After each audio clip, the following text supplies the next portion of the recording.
It began with bewilderment, not in Africa, but in the midst of London. At 7:42 a.m., televisions across the city flashed red, the pound plummeted, gold prices skyrocketed, and people whispered in the air, "What happened?" Reporters stormed into studios. Anchors cut into routine programming with serious faces. Something, or somebody, had just shaken up the world economy. Then it appeared. One tweet by Elon Musk. 7 words that stirred up a global storm. Africa no longer needs the West. Watch. Within minutes, the London and Washington financial centers erupted into pandemonium.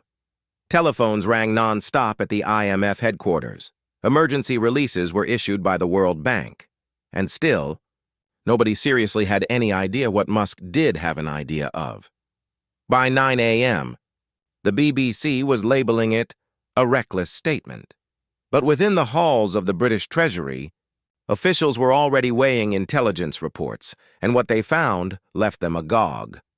For months, there had been the stealthy alliance emerging in the background, an alliance led by Burkina Faso, Mali, and Niger. Their mission: to create an independent economic system out of reach of the IMF. It was known as the Sahel Pact. Western analysts dismissed it at first as symbolic, but developments this morning indicated otherwise. Leaks out of Bamako indicated the deal was being implemented. Now, with gold reserves, lithium, and agricultural land contributing to a shared pool, a new electronic currency was being tested, one backed by real African assets, not foreign-imposed debt. The West wasn't prepared. Africa's economy for decades had been tied to Western institutions through loans, interest rates, and partnerships that profited everyone except Africa. Now, the script was being rewritten, and the writers were no longer in Washington or London. Musk's tweet was not commentary. It was warning. And when a reporter asked him to explain, his answer was blunt. Look at their population, their minerals, their energy potential. Once they're no longer exploited, they'll overtake us. Those words cut closer than any economic analysis. Because they were true, the numbers spoke. Africa's youth, its wealth, its energy, and all rising simultaneously as the Western economies creaked in the shackles of inflation and debt. By noon, the rumor had spread to Paris. The French finance minister held a press conference, referring to the episode as a temporary market disturbance. But insiders knew better. France's own historical suzerainty over its ancient colonies, already shaky under Ibrahim Traoré's leadership, and was being written out of existence overnight. There was another transmission from Ouagadougou at 2 p.m. President Traoré, speaking to the nation, delivered a speech which left even his critics aghast. For too long, he stated, we were invited to beg for what is already ours. They loaned us our own gold. They sold us our own grain. But today we finished pleading Africa will rise on its own hands. There were eruptions of happiness across the city. In Bamako, in Niamey, in Dakar, the people surged into the streets with their national colors.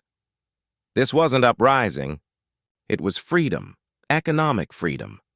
London's financiers, meanwhile, were stunned. Banks began issuing profit warnings. Commodity dealers suspended new business in West Africa, and within the Bank of England, crisis meetings began. One of the older economists was quoted as having said, "This could be the IMF's 2008 moment." Throughout the day, further mind-blowing revelations followed. China and Russia had also struck implicit agreements with the Sahel bloc, promising to purchase gold directly in African currencies, bypassing the dollar and euro completely. The global balance of power was shifting before anyone could even react. By the evening hours, social media blew up once again. Musk tweeted once more, "The future speaks Swahili, Hausa, and Bambara." It was half joke, half prediction. But to millions of Africans, it sounded like confirmation, proof that the world was at last paying attention. Young entrepreneurs in Nairobi and Lagos launched hashtags: Africa Rising, IMF Exit, the Sahel Pact. What began as a secret plan had turned into a Pan-African moment. Sky News broke the story at 9 p.m. Unconfirmed reports suggest a number of African nations have withdrawn from IMF credit arrangements. The voice of the anchor trembled as she continued. Experts say this can bring about a massive economic rebalancing. At their back, footage of African ministers signing documents, shaking hands, smiling. It was not symbolic. It was the birth of something new, an independent Africa led by Africans. In London, meanwhile, King Charles convened an emergency council in the middle of the night. Advisors huddled. One warned, "If Africa succeeds, the Commonwealth loses its leverage." Another added, "This isn't rebellion, it's evolution, and we're not part of it." By midnight, the IMF released a statement urging renewed cooperation with African partners, but no one was listening anymore. In Bamako, final touches were being made to the African Regional Bank, a financial institution with no colonial ties, no hidden conditions, and no interest chains. Its funds would be backed by gold and lithium, not Western promises.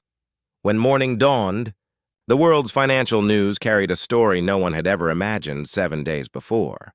Africa proclaims financial independence. IMF credibility in free fall. London markets bracing for new world order. It was the beginning of the end, so it appeared to many in the West. To Africans, it was the beginning of one.